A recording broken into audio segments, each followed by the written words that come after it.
मल्लिकार्जुन ज्योतिर्लिंग की कथा। कैसे स्थापित हुआ था मल्लिकार्जुन ज्योतिर्लिंग? श्रावण मास में भोलेनाथ के सबसे प्रिय महीने पर आइए प्रारंभ करते हैं। श्रावण मास में भोलेनाथ का सबसे प्रिय महीना होता है। इस दौरान शिव की आराधना की जाती है। श्रावण मास में भोले शंकर की पूरी श्रद्धा और अर्चना के साथ पूजा करके भक्त अपनी मनोकामनाएं मानते हैं और भोलेनाथ उसे पूर्ण करते हैं। अगर आप भोलेनाथ के 12 ज्योतिर्लिंगों के दर्शन करते हैं तो आपको शुभ फल प्राप्त होता है, और नहीं भी कर पाते तो आइए उनके एक एक ज्योतिर्लिंग की महिमा हम आपको बताते हैं। अभी तक हमने पहले ज्योतिर्लिंग की महिमा चैनल पर आप सबके समक्ष प्रस्तुत की है। आज हम प्रारंभ कर रहे हैं मल्लिकार्जुन ज्योतिर्लिंग कथा के बारे में। ज्योतिर्लिंग आंध्र प्रदेश में स्थित है। कहा जाता है यहाँ महादेव माँ पार्वती के साथ विराजते हैं। आज हम आप सभी दर्शकों के लिए इस दूसरे ज्योतिर्लिंग की कथा सुनाने जा रहे हैं। तो चलिए शुरू करते हैं। मल्लिकार्जुन ज्योतिर्लिंग की पौराणिक कथा।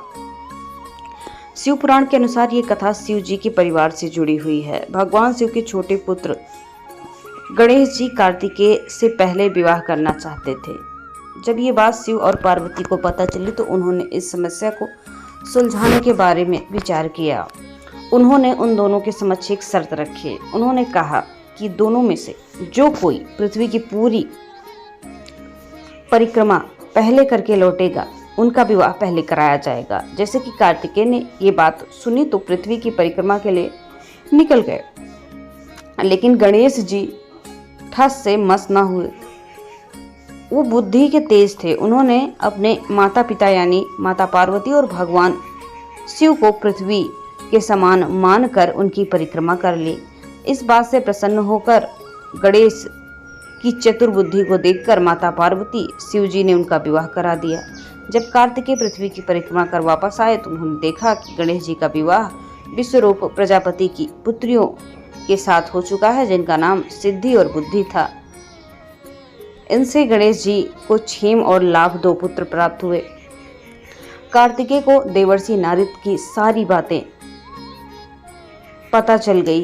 इस तरह कार्तिकेय नाराज हो गए और माता पिता के चरण छूकर वहां से चले गए।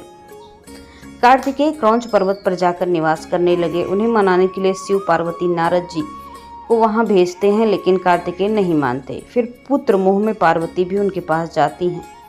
उन्हें देखकर कार्तिकेय पलायन कर गए। इस बात से हताश माता पार्वती लौट आई। वही भगवान शिव भी ज्योतिर्लिंग के रूप में प्रकट हुए। इसके बाद इस जगह को मल्लिकार्जुन ज्योतिर्लिंग के नाम से जाना जाने लगा।